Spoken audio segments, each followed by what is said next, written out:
Hey, welcome to Play Retro. We got something interesting to show you today.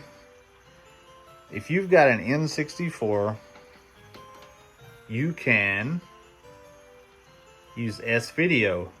That's as good as you can get, or is it? All right, we're gonna explore something today. I have a CRT here, a 20F424T. That's not important. What's important is it does not have S-Video. It's got composite and component.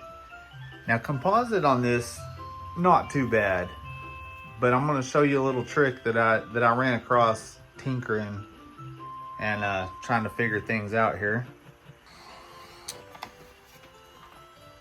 Look, I've got a RetroTINK 2X Pro. Okay, a lot of us have these that have been around the scene for a while, but then they come out with better RetroTINK and you're like, well, what do I do with this? It's still good for this if you're wanting to put it on a modern display. But today I'm going to show you how to use the 2X Pro on the CRT, and you be the judge. Stick around, it's cool. Okay, N64 composite to the front. I'm filming this in 30 frames per second just because it kind of films the screen a little bit better. It's hard to film a CRT.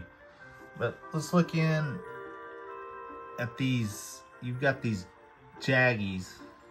I call them jaggies. Okay, look at the map. Okay. Now, give me a second. I'm gonna hook up the RetroTINK. There's another part to this mystery I've got going on here. We can use the S-Video in. This is component, but it's not component out. It's HDMI only out. So how do I get it to the CRT? This is the missing link right here. HDMI to component. This particular one was a recommendation I seen on another video. Shout out to Retro RGB. His channel's awesome.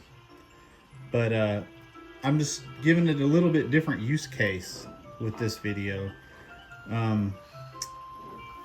It upscales and downscales. It's really only good, and I've tested it. I like to use it for 480p to turn it into 480i component. Okay, no more composite. We're taking the N64, the S-Video into the RetroTINK. Okay, the missing piece of the puzzle was this right here. Okay, right now we've got it outputting 480i, and I'm trying to get, okay, we still have the jaggies, right? It's hard to get a good picture. I have this at 30 frames a second trying to get a good picture with this. Okay, I'm going to push, there's a smoothing filter. Okay, let's try this.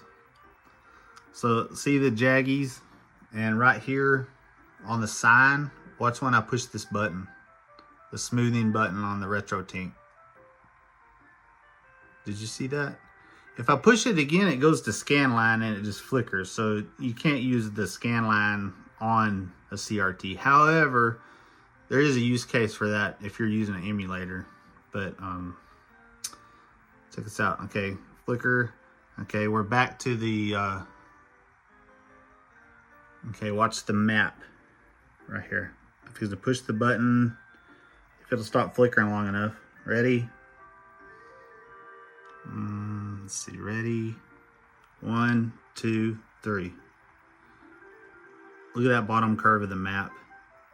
Okay, scan line, disregard. Okay, back to jaggies, back to filter. And that's on a CRT. And it looks, I will say, the composite looks better than it should, because those of you that don't have a CRT are missing out. But if you have a CRT and you want to try S-Video, or you only have an S-Video cable, here's a great thing you can do. And I'm also using this for other things besides, and I'm hoping to do future videos on that. And if you're worried about lag, okay, Retro RGB, his channel, he tested the lag. Very reputable numbers. I've put a splitter between this TV with this whole entire setup and this TV in game mode over here. Now, it's not the best TV, but it is way faster. I mean, this one's it's still like 4 frames ahead of this one in game mode. And I've got other TVs that are a little bit better, but it's minimum. That's very minimum. Okay, one more example. Stop flicker.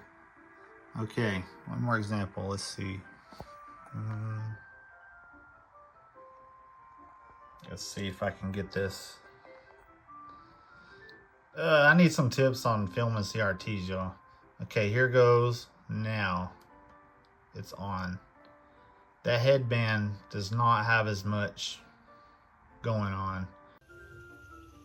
Okay, so in conclusion, what we're trying to do here is not make it pixel sharp like a LCD with a RetroTINK 4K, but it gives you options, and this is more like video processing.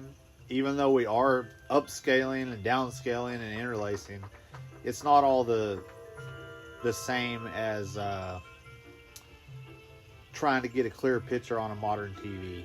Broadcast stations do a lot of that. They upscale and downscale before they broadcast. It's almost like a form of super sampling.